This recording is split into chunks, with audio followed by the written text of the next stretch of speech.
to Eye on Horror, the official podcast of iHorror.com. This is episode 88, otherwise known as season 5, episode 10. I am your host, James J. Edwards, and with me, as always, is your other host, Jacob Davison. How you doing, Jacob? Doing good. I can't believe it's summer. It's really warm out here. We're all in Southern California, and it is warm. Also with us yet again, as always, is your other host, John Correia. How you doing, Correia? There is no Correia.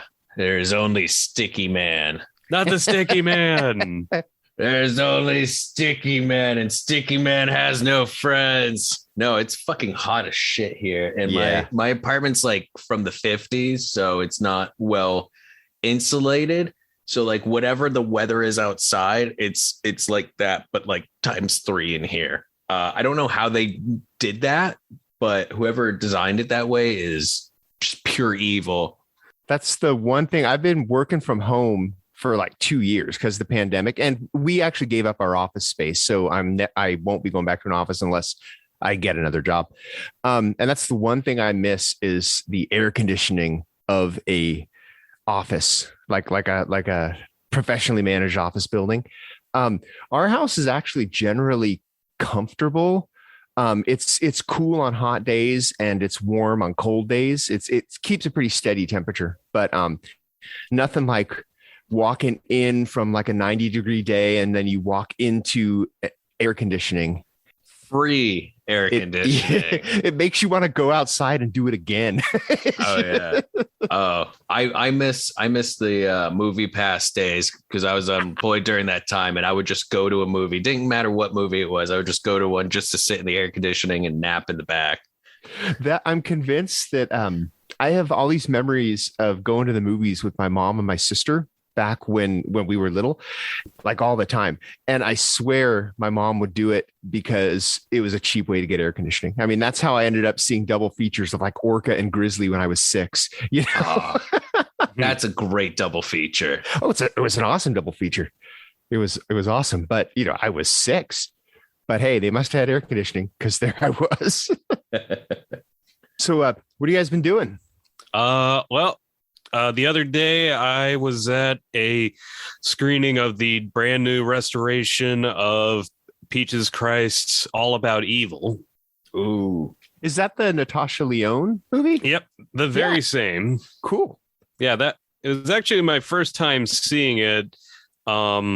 I mean, I'd heard a little bit about it over the years, but never really got the chance to see it. And the home video release was a bit tied up. So, you know, it was a bit difficult to find. But Severin's putting out a new Blu-ray of the movie. And yeah, they did this whole new restoration. They've been screening it around.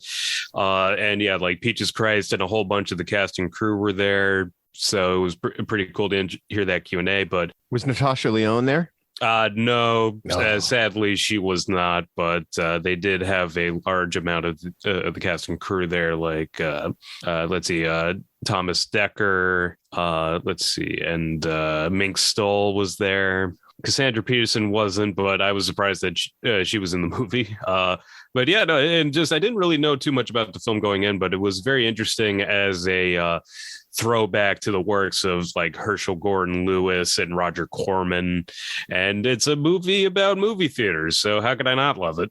With that cast, it sounds like John Waters' influence too. Oh, no doubt. Like they definitely went for pushing the boundaries of bad taste and all that. A lot of gore, a lot of great over the top kills, and yeah, just going for it type stuff. We figured we'd do a triple feature of All About Eve, All About Evil, and the drag parody All About Alice. And it took me about halfway through All About Eve, which I'd never seen before. If anyone had told me how bitchy that movie was, I would have seen it years ago. But All About Evil doesn't really have much to do with All About Eve, does it? Not really. I mean, it's a fun play on words. But you know, it's like they do a lot of movie parody stuff within the movie. It's like there's because the whole thing is that Natasha Lyonne is this small theater owner who goes crazy and starts killing people for these short films to make for her movies because she wanted to be a movie star, and they got titles like Gore and Peace and The Maiming of the Shrew.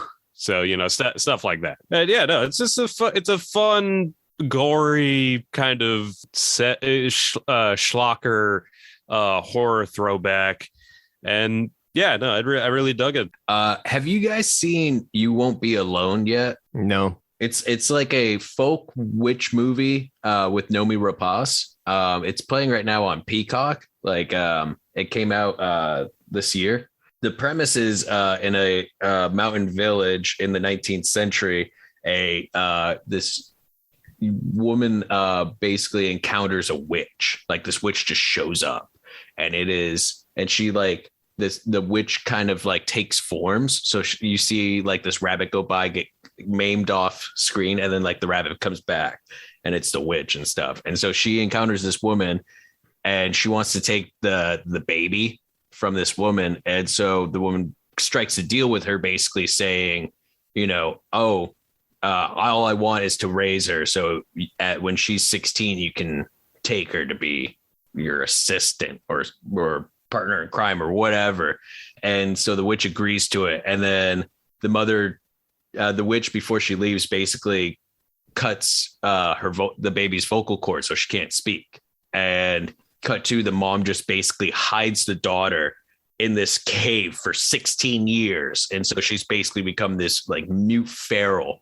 And the witch finally comes and like turns her into a witch and like is showing her the life of being a witch and, taking others' lives and blood and stuff. And it's really good. She ends up, the young girl ends up like taking over the lives of various people to try to learn what it's like to be a person, because she never got to experience like, love or a childhood or anything like that. And it's really, it's very folklore-ish, but it's very ethereal, and it's really cool. Nomi Rapace is in it for a little bit, and it's just phenomenal. It's just like you see her take over various lives and like see how people react to suddenly someone they know just being just suddenly going mute and childlike. It's very interesting. And the witch she is creepy, man. There's like a point where she just like randomly like just shows up,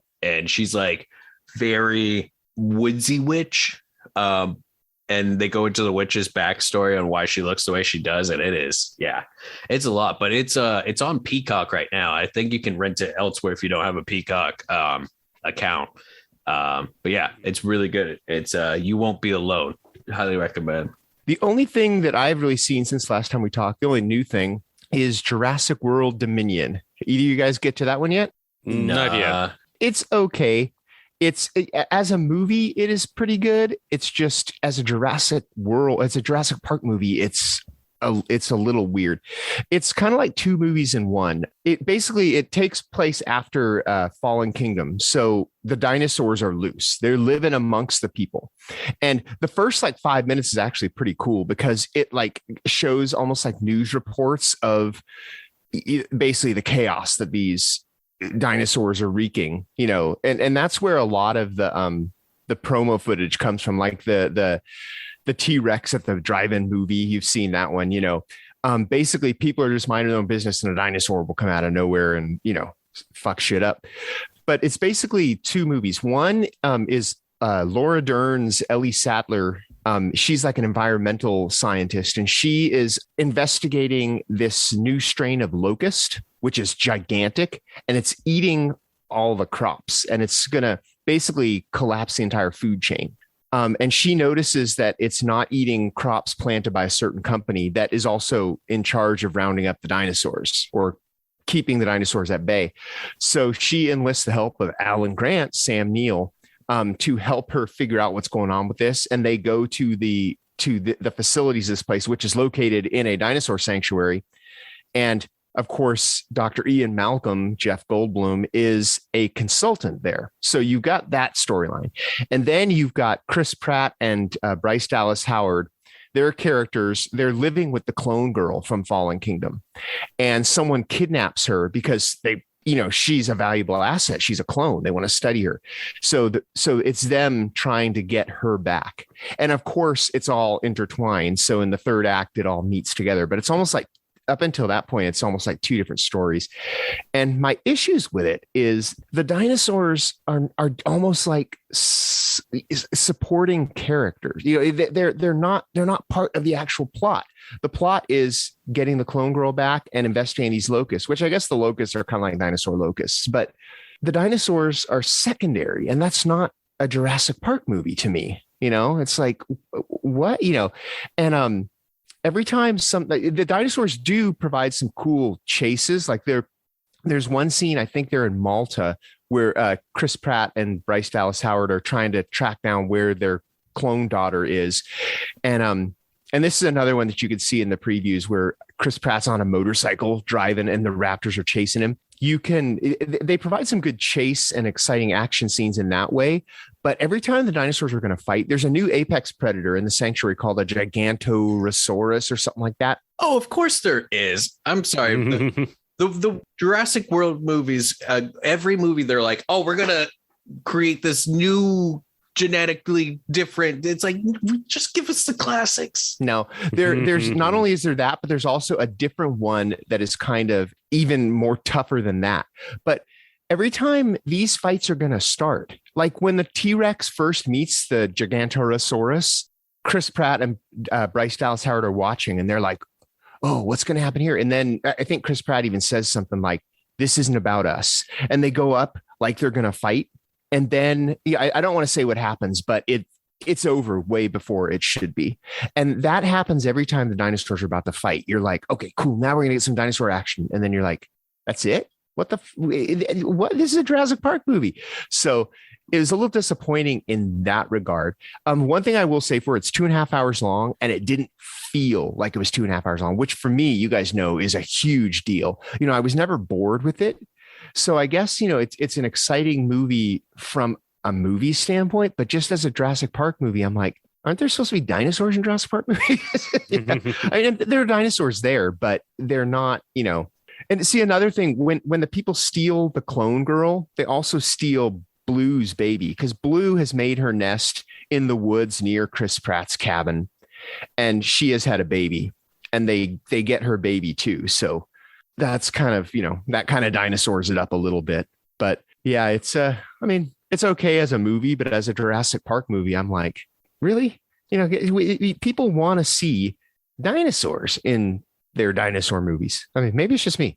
I mean, that's basically been my take with the whole Jurassic World trilogy as a whole. It's just always left wanting more, but like not in a like excited, like, yeah, I want to see more of what just happened. Just more like, you were so close. You had some like good elements in there. You had some good part, like Fallen Kingdom had that great scene where the volcano's going and like the cloud and the smoke takes over. That was such a great scene. And then there was just like a lot of like stuff going on and it was just left me like wanting, because it was just like, none of this is sticking. None of this is landing for me. And I saw someone make the comparison with the Jurassic World movies to the Star Wars sequel trilogy, in that like the first one's very nostalgic, driven, and is very like rinse and repeat of like what's been done before. The second one introduces like a lot of new and exciting different things. They made the point of saying like this comparison between the two trilogies is nothing to do with quality, just purely like directions they're going. And then the third one basically backtracks from everything that the second one was setting up and doing exciting, and just kind of falls back on nostalgia and kind of becomes a bit convoluted. That's actually what I was going to say. This one is way more nostalgic than the other two Jurassic World movies, just because you have the big three of Sam Neill, Laura Dern, and Jeff Goldblum in them. And of course, and it shouldn't be a surprise at this point, but it kind of is. You've got the Dr. Henry Wu, is that his name? Mm-hmm. That is always the mastermind behind these projects, and he's in it as well. But yeah, this one's more nostalgic than the other two, I think. To the point where they don't even let Ali Sadler change her wardrobe. She's wearing the same look from 1993, which, like, don't get me wrong, classic iconic look. Like, girl, you got it. But like, also, like, you know, let your characters wear something different. This isn't Doug. There's a lot of fan service in it. I mean, a lot of fan service, like little Easter eggy things. But the presence of those three is not just fan service. It does play the nostalgia card, but they're there for an actual reason. I mean, it's worth seeing, but, you know, don't get your hopes up too high for the dinosaur action, because it's just not there. Is it a satisfying conclusion, at least? Because, like, that's yeah. I mean, it definitely wraps things up. I mean, it wraps things up. Well, it does and it doesn't, because it wraps things up as far as the storylines go, but you still are left with an Earth that has dinosaurs living amongst the people. I mean, it doesn't take care of that problem. So, you know, it's just something that people have to live with after Fallen Kingdom. You know, the dinosaurs are loose. That seems a bit silly. Like, oh yeah, they would, you know, when these genetically modified dinosaurs are just living amongst us. Yeah, we've been dealing with it for a bit. It's fine. It's like, what? Wait, what? I haven't seen it yet, so I'm trying to reserve judgment. But what are you gonna do? I mean, yeah. If the dinosaur kid is saying that this is a little silly, that's a bit silly. I don't know. COVID's still killing people, and we've seemed to have accepted living with it. Yeah, that's true. Jesus. I mean, on a smaller scale than dinosaurs, but, you know, it's not that far fetched. Yeah. Dinosaur sounds cooler. The deaths are quicker with dinosaurs. Yeah. Sometimes. I was gonna ask. So, how was the effects on the dinosaurs in this one? For the most part, they're good. There's a couple places where you're like, that looked like a video game. You know, there's a couple places where I think that I almost feel I was at a press screening, and I was like almost feeling like, is this still a work in progress? You know, there's a couple places where like the dinosaurs will run off, and you're like, that looked bad. But, you know, for the most part, they were okay. They're not as awe-inspiring as the first Jurassic Park, which, I mean, even by today's standards, you look at the effects in the first Jurassic Park and you're like, holy crap, look what they did. So, yeah, you know, it's not as, you know, they're not as impressive as they were. But then again, the dinosaurs aren't the priority in this movie either. So, I mean, the only movie that I've ever seen to capture the awe of seeing something come to life like that was Troll Hunter. And like, the effects weren't the best in that, but like, I remember seeing Troll Hunter in theaters, and I was sitting there and I was like, man, I feel like it's 93 again. And I'm a kid at the drive-in watching Jurassic Park, seeing these giant trolls come to life. Like, that was great. But enough about dinosaurs. I need to talk about crimes of the future. Yes. Let's switch gears from dinosaurs to how surgery is the new sex. Yes. Now, have either of you guys seen the original Crimes of the Future? No. The student film? Okay. Because I'm wondering how, I was under the impression that this was like a remake of it, but the more I hear people talk about this one, it makes me think that it isn't. Yeah. That he just reused the title. Or that it takes place in the same universe where in the original Crimes of the Future, basically there's like a plague that wipes out a bunch of mankind, and it was caused by like cosmetics kind of a thing. What is this universe? Yeah, no, I think it's interesting, the kind of world building that Cronenberg does, especially for a movie like this, because you know, like in the main movie, you know, it's like this kind of pseudo dystopian rusted world with like all these like beach ships and like this, and mostly it takes place in like this seaside village, and also technology has kind of like a weird analog anachronistic mix, like people talk on like big ass walkie-talkie phones, and the only TVs you see are like the box TVs. But the surgery and genetic engineering apparently, you know, just is beyond what we have. And it was just an interesting kind of setting. And and just the way, and also the way the story is told, you know, is just with Viggo Mortensen and his, I guess, lover being what's the word I'm looking for? Artists, Performance artist, right? Performance artist, yes. Yeah. Because Viggo Mortensen's character keeps on growing these new organs. So as a part of their show, that she removes them using this reformatted autopsy cyborg bed. And just, man, like there, it just the design and the aesthetic of this movie is just so Cronenberg and so unique. Yeah.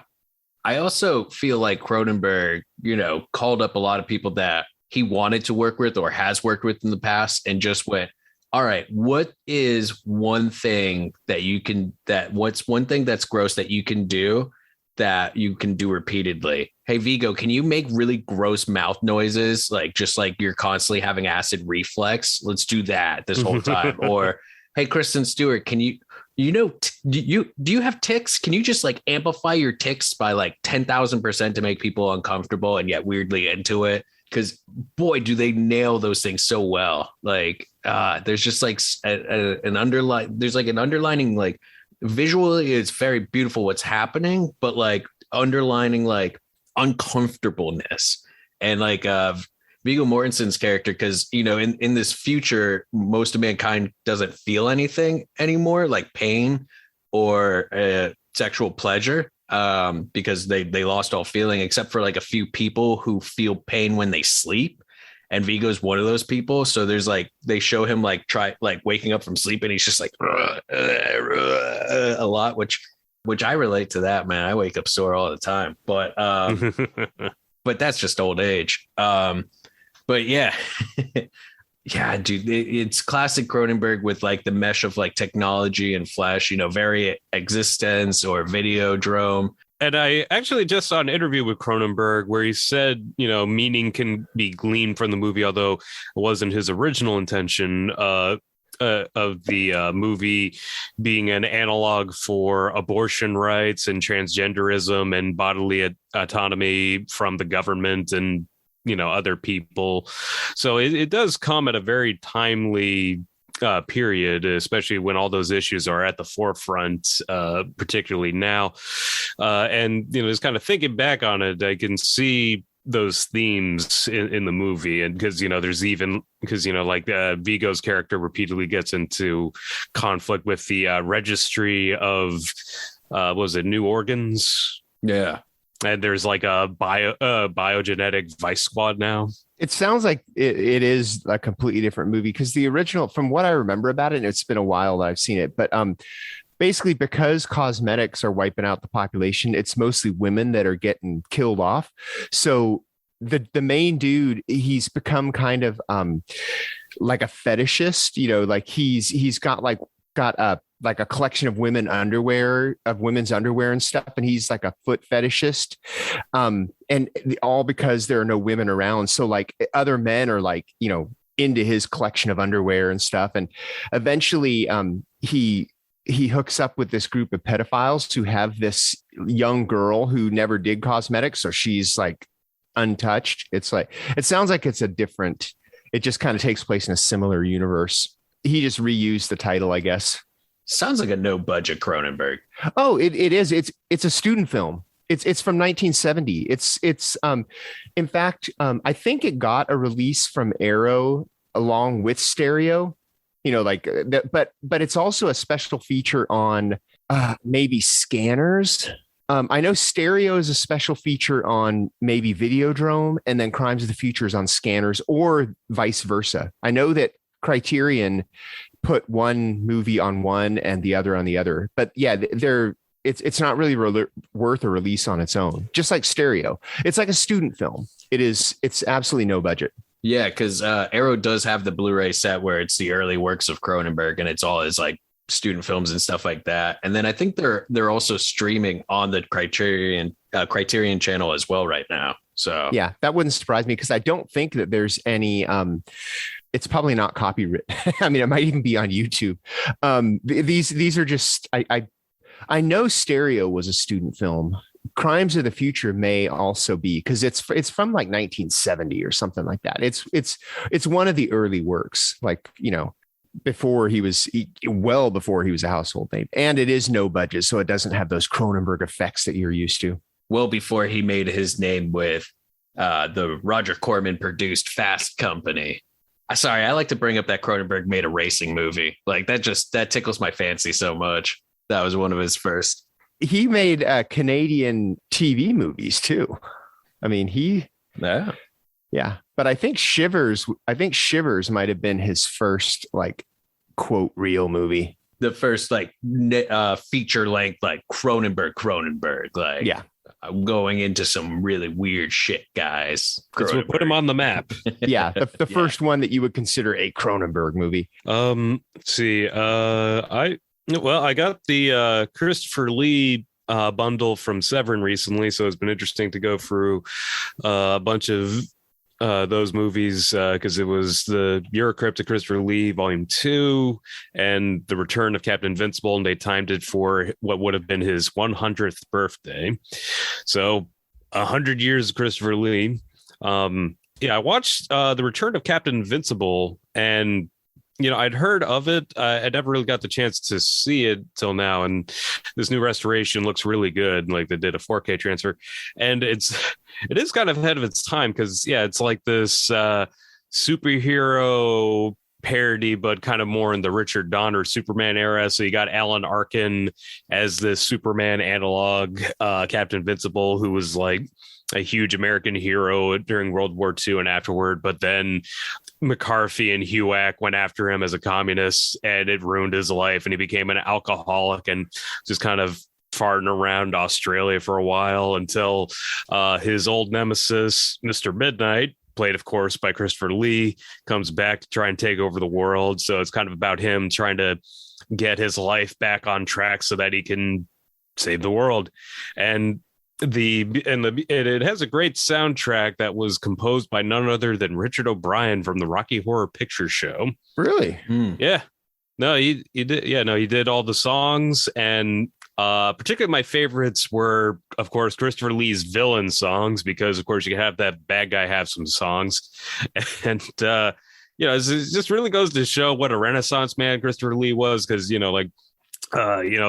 before he died, he even put out that metal album. But yeah, he really had some good pipes, because like he sang his own songs and everything. Oh yeah, his metal albums are great, and he also did a few metal Christmas songs too. Like there was a couple of years where it was like an annual thing, which was fantastic. Is this a musical? It is a musical. Okay. So yeah, no, it's a superhero parody musical from 1983. And it was directed by Philippe Mora, who did Howling 2, Communion, The Beast Within, Howling 3, all kinds of stuff. Let's move on to our topic, which this was kind of inspired by the news that broke this week that Neve Campbell is not going to come back for Scream 6. And it got us kind of thinking, first of all, it's hard to imagine a Scream movie without Sidney. And it kind of got to us thinking, what are these? We kind of started calling them franchise anchors, which would be, Neve Campbell and Scream. It would, I guess you could say, Angus Scrimm and Phantasm, Tony Todd and Candyman, although they did a pretty good Candyman, more than pretty good. They did a great Candyman movie without him. Maybe you could even say Jamie Lee Curtis and Halloween, because it's debatable how good the Halloween movies without her were. And it got to us thinking, you never want to say that an actor is replaceable, but how important are some of these personalities to their franchises? And let's start off with Scream and with Sidney. Yeah. And I guess the reason she's not coming back, the rumor is that they couldn't come to a money agreement. And it makes you wonder, you're like, okay, wait, so if they're not going to pay, if they're not going to pay Neve Campbell to come back, there's got to be something else going on. And I was wondering, with my theory is maybe she's the Casey Becker of Scream 6, where she's only in the first scene and the big shock was going to be killing her off. So her paycheck was less. And she's just like, oh, that's not even worth my time. That kind of a thing. I don't know. Well, first of all, I want to, before we get into this talk about Neve Campbell not being in Scream, we don't know anything. We don't know the definites of this deal. We don't know. All rumors. Pure speculation. So we're doing the worst thing you can do. We're going by internet rumors. Which, because I would like to think that, especially after, how great Scream 5 was and how much, love and, respect was done to the series with that. I would like to think that they weren't going to do like what they did to Laurie Strode in Halloween Resurrection, which is have her in the first 5 minutes and just kill her unceremoniously, But we don't know. What we do know is that Neve Campbell has said that the deal wasn't enough. Like, she knows her value and she's standing up for herself, which I applaud. Like, she knows her worth. She knows her character's worth. And, I think that's great that she's taking a stand. I think it's terrible that she won't be in Scream 6, but there's also a part of me that's kind of, I love Sydney and I love Neve, and she is definitely a huge part of the franchise, but they set up a lot of really good characters in Scream 5. And they're bringing back Herbie too from Scream 4. So, I feel like you could make a Scream 6 without Sydney. I think it's going to be a very different movie, but I don't know. I feel like a lot of her story wasn't wrapped, but is in a good place to kind of take a break. You know what I mean? Like, if Scream 6 leads to like a grand finale with like a Scream 7 or something, with Sydney's story or something like that, I could see like maybe taking a break and then bringing her back full force, because she wasn't super involved in Scream 5. She was absent for most of the movie. Usually these Scream movies revolve around Ghostface tormenting Sydney. Well, now she's got spoiler alert, now that Dewey is dead, she's got no reason to come back to Woodsboro. Everything that she knew there is now dead because Gail Weathers doesn't live there. She's, important in New York or LA or wherever, she's doing her big media thing. So there's not really a reason for her, Ghostface is back in Woodsboro. She's like, oh, good luck with that. What? Yeah, it does become a certain point where it's like, where you gotta do justice by the character, and that means either letting them go for a little bit or because again, I can't stop bringing up Halloween Resurrections and how poorly you bring back Jamie Lee Curtis for H2O and do a great story in like her becoming the final woman and like standing up and like doing stuff that you haven't seen before with slashers and story, to just like kill her off like that in the first like 5-10 minutes. That was worse than the Busta Rhymes, boxing Mike Myers scene, but not as bad as how they brought Michael Myers back after H2O though. Yeah. I mean, there were some cool ideas in that movie, but like the way they brought Michael Myers back, it reminds me of Misery. When he tried to bring Misery back and she got all pissed at him. It's like, well, that's not how it happened. The cock-a-doodle car. Yeah, no, that was a stretch. But I mean, again, it's a double-edged sword. I'm very excited, to see what they will do with these other characters and bringing back Kirby, but definitely going to miss Sydney. But again, I can't. I'm really glad to see that there's people that, especially like Neve Campbell, that know their worth and are willing to stand up for it, but also know their character well enough to like pay respect to it. I know Jamie Lee with Resurrection was locked in. Like, that was purely contract obligation. Like, she would have been in legal trouble if she hadn't done it. That was some Roy Scheider Jaws 2 shit. Yeah. Yeah. But she was smart enough to be like, no, you only get me for a few days. And so, but you mentioned it at the top of the topic that there are some franchises that absolutely, that are synonymous with a franchise, and the franchise will live or die without them. I think Phantasm is a fantastic example of it, where could you make a Phantasm movie without Angus Grimm? I mean, physically, yeah, you could assemble a crew and continue the story or reboot it. I would think you would need to do like a hard reboot of like the whole thing without Angus, because he is the quite literal face of that franchise. And I don't know if Don Carcelloni or anybody else is going to really want to tap into that without Angus, and of course, rest in peace. Angus Grimm left us, years ago. So I don't think there will be a Phantasm 6 ever. And I'm okay with that. Sometimes you just gotta let him go. But what are some other franchises that, can't be made without a certain character, at least that you guys feel? Because I know there's one that James wants to pull out that I'm kind of want to argue about. It's not so much a character, because I mean, you can say that you can't make a Halloween movie without Michael Myers, but Halloween 3 doesn't have him, and that's become one of the favorites, And you can make a Halloween movie without Laurie. They did 3 of them with 4 through 6. Whether they were good or not, Yeah, I guess. Yeah, well, I mean, it's interesting, particularly with Halloween, because, the whole thing with that franchise is that originally Carpenter wanted it to do it kind of anthology style, with each Halloween movie about a different, like, Halloween related horror.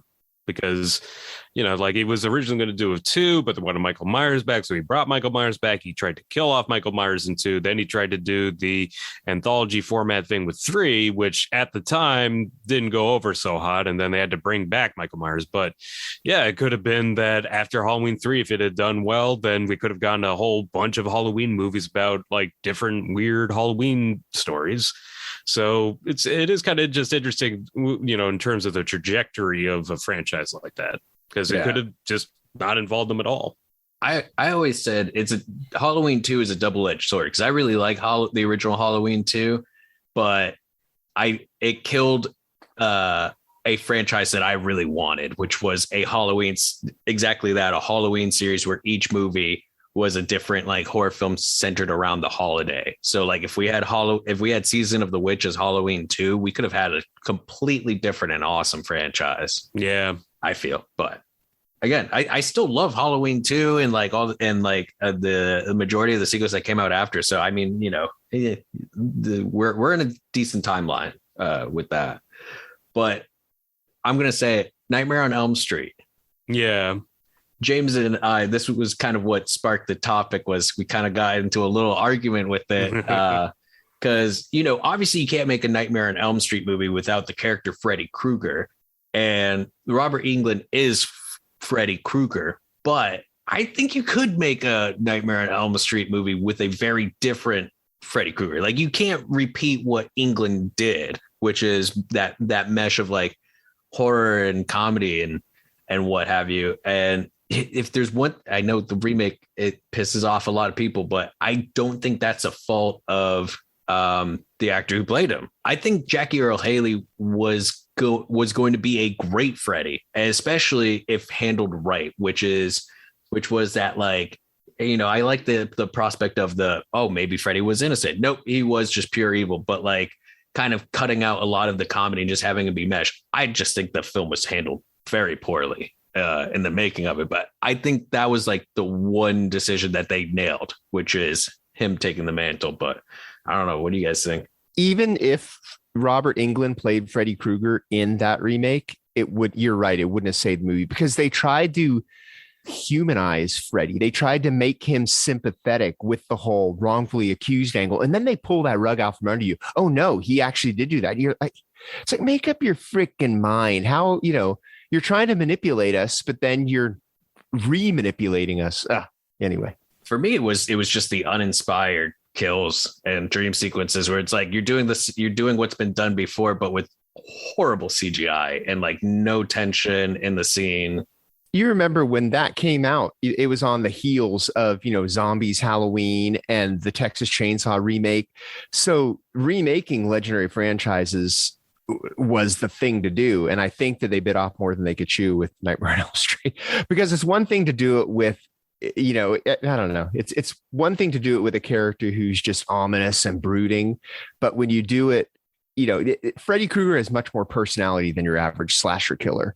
I liked, actually, the idea pitched by Robert Englund himself about a potential new Nightmare on Elm Street movie, where he said he thought that they should do one where Freddy's played by an ensemble of different actors, because, like, different people, imagine Freddy differently. So their nightmares about Freddy would mean that, like they're imagining these kind of variations of Freddy Krueger. So you could have a whole bunch of different actors and people play Freddy in these different scenarios. But then it makes it seem like he is just a figment of their imagination. And the scariest part about Nightmare on Elm Street to me was everybody dreaming about the same guy. Yeah. Even though they didn't know what he looked like, they're like, they describe him and they're like, oh yeah, I dreamt of him too. So, I mean, they would have to work on that in order to get it to do it, because if everyone pictures Freddy differently, then it actually does just become subconscious and not real. Whereas if he goes into their dreams and everybody dreams about the same guy, then you're like, okay, no, this is real. I was like the fan casting of Kevin Bacon taking over the role. And I think even Robert Englund said that he, approved that.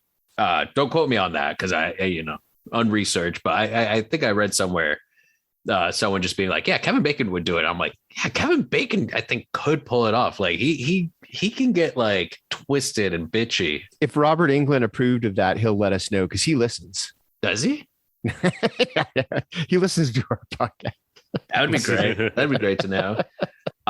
But yeah, I mean, one of the things that came up when we were pre-discussing this is a lot of actors and characters that are villains, like obviously we talk about Neve Campbell and Sidney being the franchise anchor of Scream, but a lot of the ones that we talked about were like Freddy or like, obviously, a lot of different people can play Jason, and, we've had like 8 different people play him, but, when we get someone like Pinhead with the Hellraiser series, I was just about to say, you can tell when it's not Doug Bradley playing Pinhead.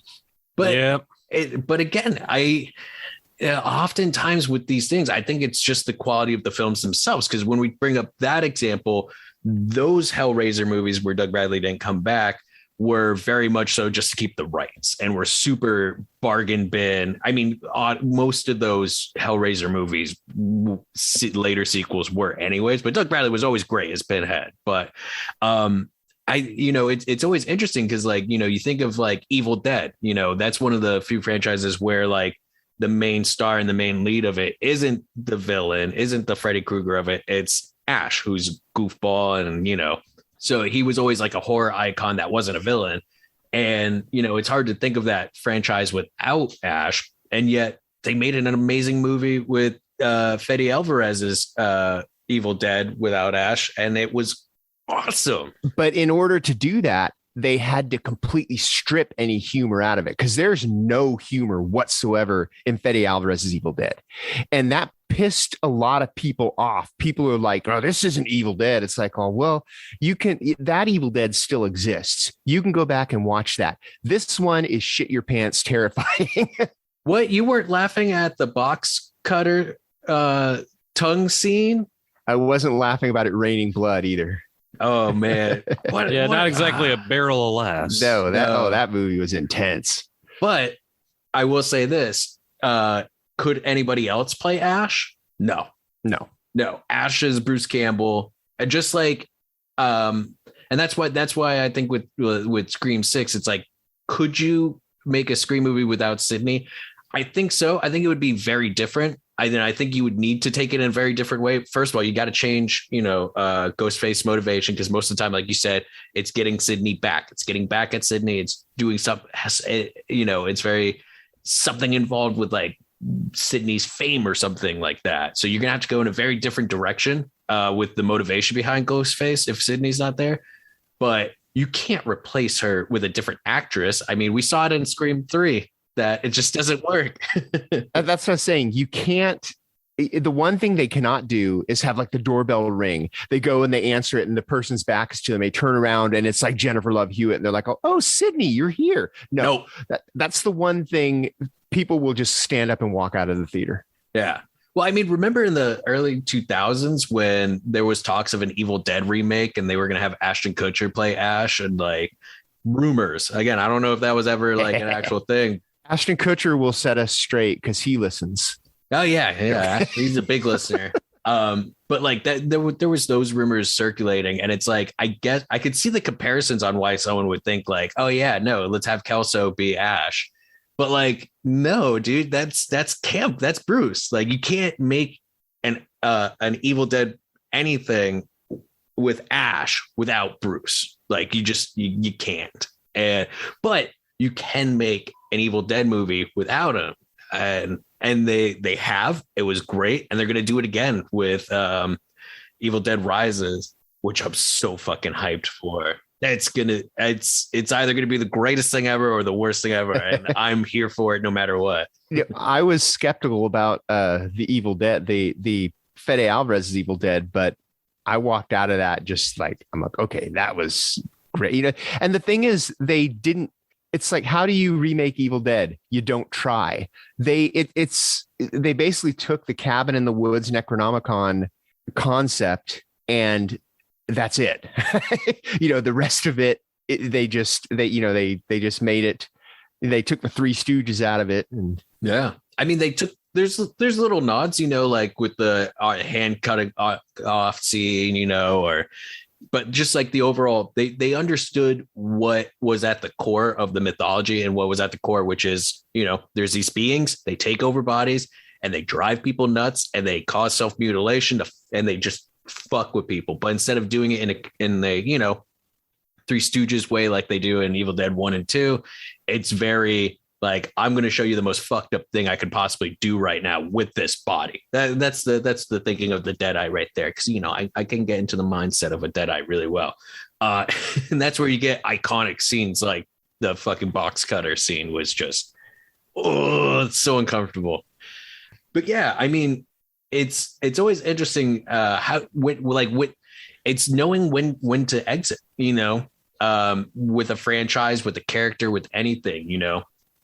Do you stop your franchise before it goes to space, or do you take it to space? Because it could be amazing. I mean, you know, Leprechaun in space, it worked because it really went for it. Jason X, you know, but I mean, when do you let a franchise go? When it's funny because we call this franchise anchors, and I made the comparison of when do you let the anchor go and sail into the sunset, you know, essentially either with a character, with the franchise.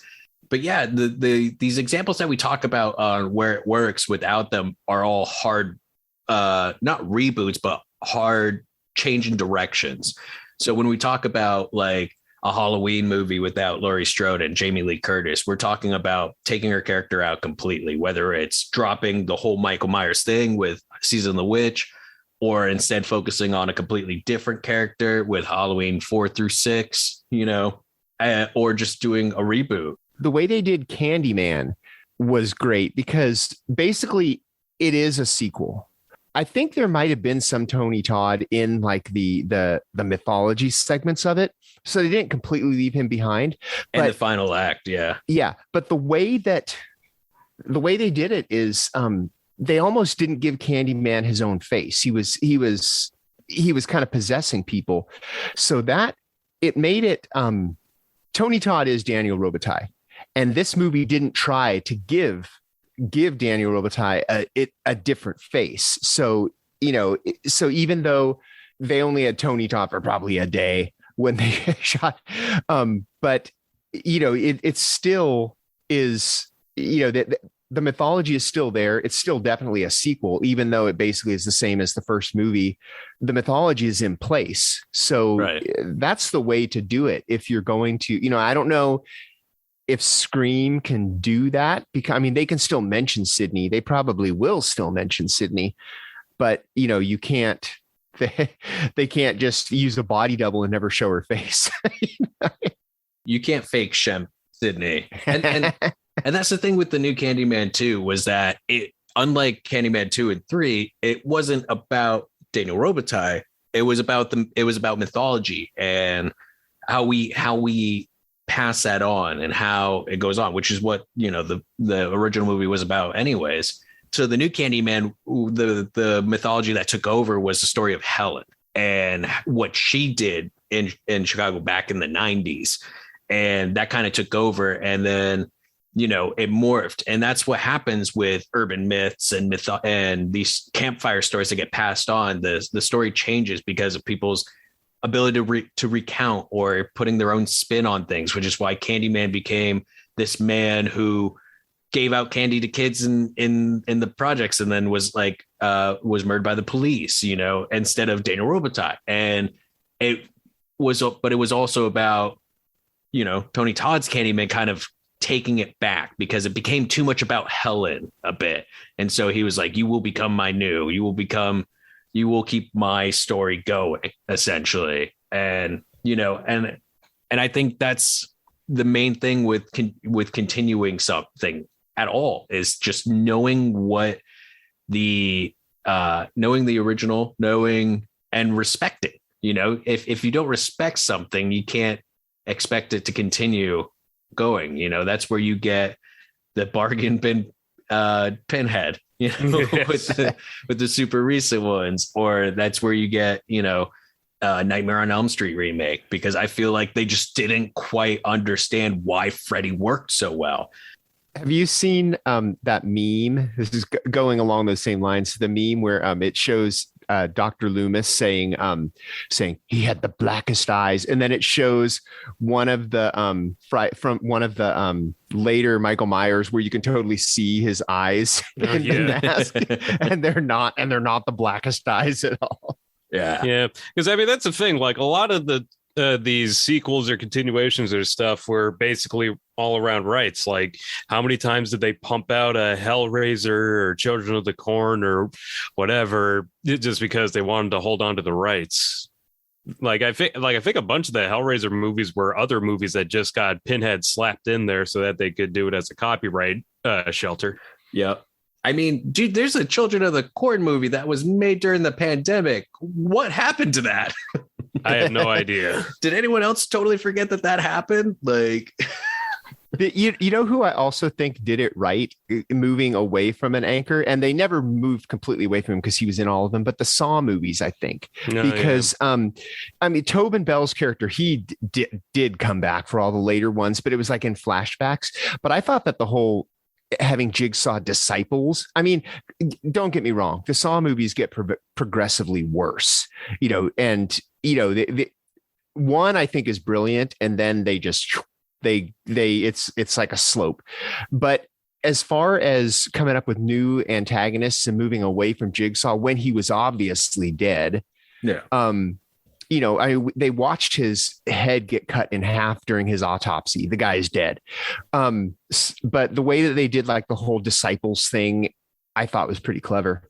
A good way to keep it going, because nobody watched the Saw movies for the stories. They watch them for the traps. It's like Final Destination. It's the same movie 5 times. Well, you could say that 2 was a little different, but you don't watch Final Destination for that story. You watch it to see how creatively death is going to kill people.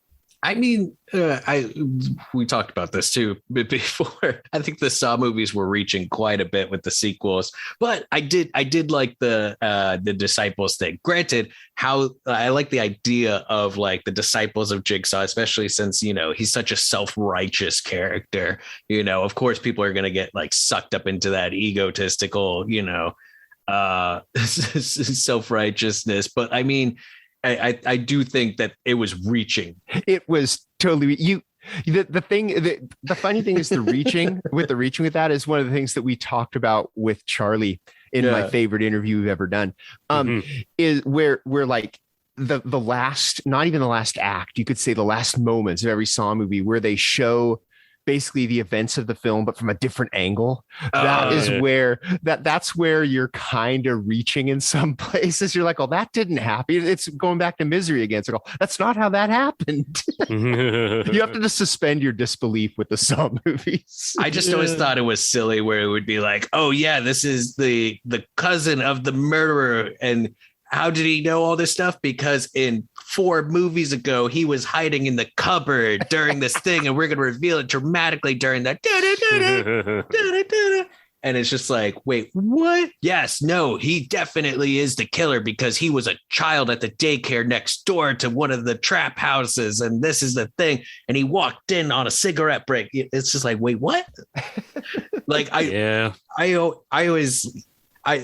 I think we said it during the Charlie interview. I always loved the recap showing what wasn't there before, but it's also quick flashes. Yeah, it was always like a like a delicious, like, like groan thing, but like still loved it. Like that's what, like, I think it was Jigsaw. Like I almost wanted to just skip to that part, you know, where I was just like, all right, let's just get to the dun, you know, bits. You know? No, Jigsaw was cool because it was like he had like groupies. There was like a people making, either buying his traps or remaking them from his plans. So Jigsaw was a step up from what was the one before, the final chapter.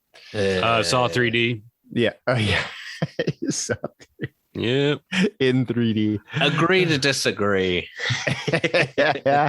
All right. Well, let's get out of here then. Let's agree to get out of here too. So what do you guys think about these franchise actors? What movies could not go on without their main actor, and which ones can they just kind of move on from? I kind of agree with you, Correia. I think Scream there were enough survivors and enough developed characters in 5 that they can do it without Sidney. The one thing I don't want to see is them replace Neve Campbell. And I think they're smart enough to not do that. I mean, there would be riots in the street if they replaced her. So they'll just move on without her. They may mention, that would actually suck if they mentioned, oh, did you hear about Sidney? Yeah, she was cut into a million people. Like they do like a grudge, Jesus. Or like a revenge off-screen killing. Yeah, I was thinking like, they did that American Psycho 2 movie with Mila Kunis where they kill off Patrick Bateman and Shadow. Yeah, no, I don't think they'll do that either. They'll probably just won't mention her, which will be even weirder because it's such a big part of the franchise. But we'll see how they handle it. But even so, like, no matter what, if you're going to do a Scream movie without Sidney, it can't be a finale. It can't be an end. You know what I mean? Yeah. Like, yeah. Like, it has to be a beginning. It has to be a new beginning. It either has to be a new beginning or it has to be a middle act. You know what I mean? Like if you're gonna do a definitive end to the franchise, Sidney needs to come back and she needs to be done with justice. And Neve Campbell needs to be paid accordingly. So you're saying Scream 6 is going to be flamethrower chrome Ghostface? I mean, I wouldn't be against it. I thought that was one of the most fun parts of Scream 5 was seeing the stab sequel that went bonkers. But I mean, no, I'm just saying, like, you can't have a grand finale without Sidney, and you can't have Neve Campbell without paying her accordingly, as you should. So yeah, there's more to this story. I mean, all we know is that Neve said she won't be taking part, and the rumor is that it was actually, it's not even rumor. She actually said, I know my worth and I know what the character's worth. So she actually did say it was money, which is cool. Yeah. Okay, cool. Let's get out of here. Our theme song is by Restless Spirit, so go give them a listen. And our artwork is by Chris Fisher, so go give him a look. You can find us on any of the socials. We're at Eye on Horror on all of them, or we're at iHorror.com. You can find us at all those places. So hit us up. Let us know what franchise anchors you think are indispensable. And, let me know if I'm wrong about Saw, like Correia just did. And you're not wrong. We can have differing opinions. We'll see you guys in a couple weeks. So for me, James J. Edwards. I'm Jacob Davison. And I'm Jonathan Correia. Keep your eye on horror.